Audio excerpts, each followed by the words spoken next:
This is the Momentum Podcast. This is a tough topic to cover for entrepreneurs because so many of us, including me, have made the mistake of looking for validation from our team rather than from what our team can help us do. As you know, I'm Alex Scharf, and I help entrepreneurs around the world grow and scale their businesses without feeling like they have to do it all themselves, so that visionary entrepreneurs can go out and make the impact they want to make in the world. And this topic that I want to share with you today is one that's actually kind of tough for me to talk about. You know, when I was younger, I ran a pretty large team. In my 20s, I started a consultancy called Sales Out, worked out of the state of Florida. We worked with some of the biggest companies in the world, like we worked with Microsoft, Fuji, Memorex, Belkin, TDK, with companies like Walmart, Radio Shack, Tiger Direct, BrandSmart USA, some companies that aren't even around anymore, but those at least are big enough to they're still here now. And I ended up with a team of about 50 people. We had about 12 offices in the US and Latin America, 14 offices at our biggest in US and Latin America. And I remember the day that I told one of the consultants that I worked with, one of the people who was helping me, that, you know, one of the things that was really important to me was that my team liked me, and that, you know, I had a good relationship with my team. And I remember he kind of sat back and didn't really say anything, took a few deep breaths, and then he said, "Alex, you're looking for validation from your team, and it's a dangerous place to be as an entrepreneur." I'm Alex Scharfin, and this is the Momentum Podcast, made for empire builders, game changers, trailblazers, shot takers, record breakers, world makers, and creators of all kinds. Those among us who can't turn it off and don't know why anyone would want to. We challenge complacency, destroy apathy, and we are obsessed with creating momentum so we can roll over bureaucracy and make our greatest contribution. Sure, we pay attention to their rules, but only so that we can bend them, break them, then rewrite them around our own will. We don't accept our destiny, we define it. We don't understand defeat because you only lose if you stop, and we don't know how. While the rest of the world strives for average and clings desperately to the status quo, we are the minority, the few, who are willing to hallucinate there could be a better future. And instead of just daydreaming of what could be, we endure the vulnerability and exposure it takes to make it real. We are the evolutionary hunters, clearly the most important people in the world, because entrepreneurs are the only source of consistent, positive human evolution, and we always will be. This memory was brought up for me because I was recently in a mastermind, and this was one of these things where I was a mastermind. We were all helping an entrepreneur, giving him some advice, and he said, "Well, you know, it's really important to me that my team likes me," and it took me right back to that day in my 20s. Probably 25 years ago, when I said that in front of this friend of mine that was a consultant and was giving me some help. And when I asked him, "What do you mean I'm looking for my team to validate me? What does that even mean?" And he said, "Well, the fact that you even said you really want your team to like you means that your focus is on how your team feels about you rather than what they're helping you do." And I wrote some notes down here. He said, you know, the validation should actually come from your numbers that your team helps you achieve, not from the fact that they like you or dislike you. And here's why. And I was like, "So wait, you want me to have a team that doesn't like me?" And he said, "No, your focus is in the wrong place. If you have a team who respects you, if you have a team who sees you as a good leader, if you have a team who sees you as someone who has helped them advance their career and advance their income and learn and be able to move things forward, they will like you. But right now, you're so concerned with them either liking you or not liking you that you're treating them in a way that's incongruent and inconsistent." And I was like incredulous. Like, "What do you mean? Whoa. Incongruent, inconsistent. How am I doing that?" And he said, "Well, when your team members have a bad month, when somebody on your team has a bad month, I've observed, you don't really let them know that they're having a bad month. You actually try and make them feel better about what they're doing. You're not congruent and transparent and radically candid with them and say, 'Hey, you had a bad month. What's going on? What is the issue here? How do I coach you out of this? How do I help you?' Instead, you do these affirmations and positive thoughts with them and like trying to make them feel better about themselves, thinking that if they feel better about themselves because they have your validation, that they will feel better. And the reality is you're looking for validation from them. You're looking for them to have positive thoughts towards you. You're not looking for them. And what you're not focused on is helping them perform. And, you know, when I heard it for the first time, it didn't really sink in. I had a hard time understanding this lesson. I got caught up and stuck on, wait a second, how do I work with a team where people don't like me? What I didn't realize was what I know today. Today I work with a team of people, many of whom have told me they've learned more working in the company that I run. And some have even said they've learned more watching me as a leader or working with me as a leader and the way that I've treated them and being candid with them in their lives than anybody they've ever been around. And I know I have a massive amount of respect on my team because other people tell me about team members talking to them about what they've learned from me and what they picked up in our company. And I have an incredible working relationship with the people that I work with. But here's the difference from me today and me in my 20s. In my 20s, I was concerned whether they liked me or not. Today, I'm concerned whether I'm actually helping them or not, whether I'm moving them forward or not. Am I giving them the appropriate coaching? Am I telling them the things they really need to hear? In my 20s, I'll bring up a recent example, and I'm not going to share the name of the person on my team, but he's an incredible team member and somebody that I absolutely love working with and I love being around. He's just such an incredibly solid guy. And, he had this habit, and I've talked to him about it recently, of using words like amazing, excellent, fantastic as a transition. And so somebody in our company would say anything and he would say amazing. Somebody else, amazing. And, fantastic, excellent. And so this week, in my 20s, I never would have had this conversation. I would have just said, it's one of his little quirks. That's no big deal. But I realized here's what started happening to me. When I was listening to him, I realized that he was saying amazing and fantastic and excellent so often that there was no contrast. If he has ever said, wow, that's amazing, everybody would say, well, he says everything's amazing. He's just positive about everything.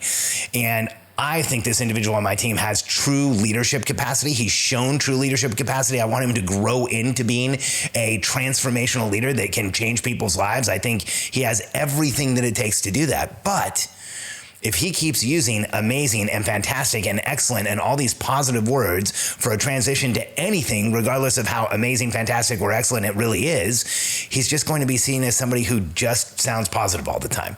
And he's going to be seen as somebody who maybe is a little bit of a yes man, like everything's great, everything's amazing. And in leadership, something that's incredibly important is contrast. Contrast is crucially important. So when something is absolutely amazing and you tell your team, hey, this is a huge accomplishment, this is amazing, you want them to hear you. And if you're saying it all the time, they won't. And so I had a call with him where I shared that. I said, you have this habit of using these words as a transition. And I know you have leadership capacity. And my concern is that if you continue to do that, people aren't going to ever hear you when something's actually important. And something really is amazing and something really does stand out. It's going to blend in with the fact that you use these words all the time. And I had this conversation with him. It was, honestly, every time I have to have a radically candid conversation with somebody like that, it causes me to pause and be careful that I don't come across as aggressive or have the wrong intention heard or that I'm not heard because of the way that I'm saying something. But also, I really care about the individual that I'm communicating with. And so I shared this with him and it was heard. It was respected. He immediately, I've noticed that he started changing behavior. It wasn't doing that anymore. And I told him you should just use transitions like thank you. I appreciate you sharing that. Or, okay, let's move on to what's next. And then people won't constantly hear this from you. And I saw him do it almost immediately. And having that type of a candid conversation in my 20s, just criticizing, I would have seen it as critical. I would have seen it as, nitpicking. I would have seen it as trying to tell somebody what their language should be like, who am I to do all these things? Well, now at 49 years old, having led hundreds of people in businesses that I've owned, if you count contractors and extended teams, thousands of people, having interviewed thousands of people, having worked with leaders who are incredibly effective, and unfortunately having worked with leaders who are incredibly ineffective, I know now that this is one of those things that I have to point out to him, that I have to share with him. And so having this candid conversation in my 20s, I would have been afraid he would stop liking me. It actually makes me kind of laugh now because now at 49, about to turn 50 towards the end of this year, I know that by having this conversation with him, one, I've earned his respect because this is an individual who actually wants to be in leadership, who's affirmatively stated, hey, I want to lead people. I want to grow into a bigger leadership position. I want to be able to take on more. I want to be able to do more. And so I've earned his respect. I also know that he now knows that I really care about him, that I'm willing to have what is a somewhat uncomfortable conversation, but to be able to coach him and give him the information that he needs to hear about himself, so he stops with this communication liability. And here's what I know, that when I have radically candid conversations with people like I did, and where I'm centered and grounded, and I approach it from a place of neutrality, not from a place of aggression, not from a place of having to get angry in order to share it. Yeah, that's another thing I used to do when I was younger. Whenever I had to correct somebody, in order to have the guts to do it, I had to like get my anger up and share it from a place of anger, and share it from a place of being hypercritical and being mean. And now I look back and I think like all I really had to do was just be neutral and candid and share the information. And by letting go of the need for people to like me, and by focusing instead on coaching and making sure someone's moving in the right direction, and seeing opportunities to share with people where they can improve, and sharing those things in a neutral and congruent way, where they can ask questions, where they feel like they're not invalidated, but they actually are even more validated because they're getting my attention and energy. I now know that's how I build true lifelong relationships with the people who work with me. And when I look at those first 10 years of my career, yeah, there's a couple people who keep in touch. When I look at the last 10 years of my career, there's dozens of people who let me know how they're doing, who reach out for advice, who reach out of the blue and thank me for something that I said to them, or who have an accomplishment in their lives and feel the need to come and share it with me. And I love those interactions. And it proves to me that when I focused on wanting people to like me, when I focused on my team validating me, what I really did was invalidate them. But now that I have more experience and more understanding, when I focus on giving my team valid input, when I focus on them being able to move forward, when I focus on the numbers and the outcomes that we have validating me, and then turning around and validating them by helping them and being radically candid, that's how I build true life-changing relationships for them, life-changing relationships for me, and relationships that really help our business move forward. So if you're new at leading people, if you're new at managing people, and you have that thought, I really want my team to like me, I want you to see if you can shift that from I want my team to like me to I want my, or, you know, and I want you to realize that thought is I want my team to validate me. I want you to find validation in your numbers, validation in your success, validation in how you lead, because you're radically candid with people. And I want you to shift from I want my team to like me to I want to help my team grow. I want to help my team step into their positions in a better way. I want to share with my team everywhere where I feel that there's room for improvement, in a place of neutrality, in a place of congruency, so that they can hear it and make those improvements. And you will see your entire company shift. But here's what's more important. You'll see your relationship with the people we work with become richer and more effective and even more dynamic. If you're ready to start growing your business and surround yourself with a team of true believers who are going to absolutely help you change the world, we'd love to help you. And if what I shared today was something that you related to, I'd love for you to check out the business that I'm the CEO of, simpleoperations.com. If you've been listening to me for a while, you might not have heard about this yet, but we rebranded our entire company to Simple Operations. You can go to simpleoperations.com, sign up for a call with my team, and let us show you how we help entrepreneurs around the world predictably grow their business through proven structure, process, and routine, and the simple operation system that will change your business and may even change your life.